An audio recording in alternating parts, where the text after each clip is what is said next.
This chapter is going to be the saddest chapter because in this chapter, Guinea has passed away. We will learn about the circumstances of her death and also find out Bonnie's real age. So the title of the chapter is The Birth of Bonnie. In the previous chapter, we saw that Guinea had been kidnapped, and 2 years have passed since then.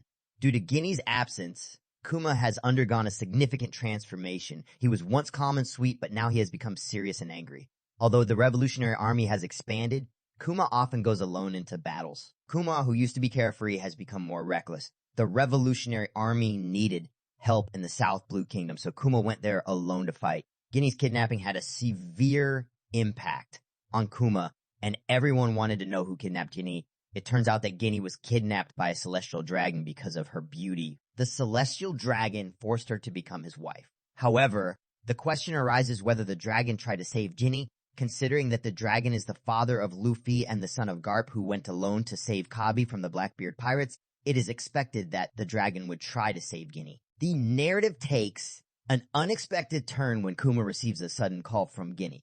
Everyone is shocked as Ginny reveals that she is outside Mireia Joy's because she has contracted an illness. It appears that the celestial dragon let her go to avoid catching the disease. Although Ginny wanted to meet everyone, she was running out of time. Kuma asks Guinea about her location, and she hesitates, thinking he wouldn't want to see her in her deteriorated state. However, Kuma understands and teleports to the church in Sorbet Kingdom. Unfortunately, Guinea passes away before Kuma arrives. The people there explain that exposure to sunlight turned Guinea's body blue and as hard as stone. To protect her child, Guinea turned herself into stone, and the child is revealed to be Bonnie. Kuma, in tears, hugs Guinea's stone-like body and promises to take care of their child like his own. Even though it seemed that Bonnie was Guinea and Kuma's daughter, it turns out that she is an illegitimate child of a celestial dragon. Despite this, Kuma considers her his daughter. All this happened 12 years ago, and now Bonnie, 12 years old. That's why Dr. Vegapunk keeps calling her a child due to her age. Moving on to Guinea's illness called Sapphire Scale, exposure to sunlight or moonlight turns the body into stone. The reason behind Ginny contracting this disease is not revealed yet. The focus then shifts to Kuma, who, despite having no experience with children, receives help from the people around him in taking care of Bonnie, and Kuma made steel cage for Bonnie to protect her from his huge body while sleeping. The narrative also reveals that Kuma sought medical help, but no one knew about this disease, leading to Kuma leaving the Revolutionary Army to take care of Bonnie. 5 years later, Bonnie is now 5 years old. Some children mock her by calling her a vampire since she never goes outside the church, and others call her ugly due to the stones on her face. Bonnie teaches these children lesson. However, when she tries to go outside, Kuma intervenes, and Bonnie feels sad as the children called her ugly. Kuma reassures her by saying that the children teased her because her stone-like face is as precious as a jewel. Bonnie is elated, and that's why in the current timeline, she is known as Jewelry Bonnie.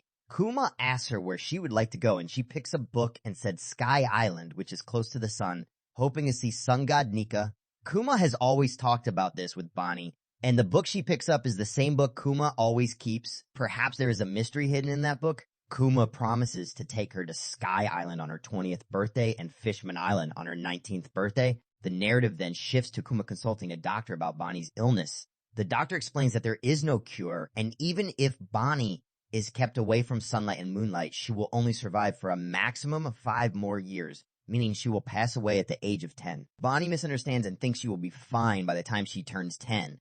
Kuma tries to explain, but seeing Bonnie happy about her impending recovery, he cannot bring himself to say the truth. Kuma says that she will be fine by the time she turns 10, which in the current timeline has happened. However, the method of her recovery remains unknown. I think Vegapunk treated her or his devil fruit power just like what happened to Law. The story then turns to the Sorbet Kingdom, where the Tyrant King has returned, causing turmoil. The kingdom is on the verge of being divided into 2 parts, and people seek Kuma's help, and here chapter is finished. Stay tuned for the next chapter, where the adventure continues. Don't forget to subscribe to the channel and hit that like button if you're enjoying the story. Until next time, goodbye.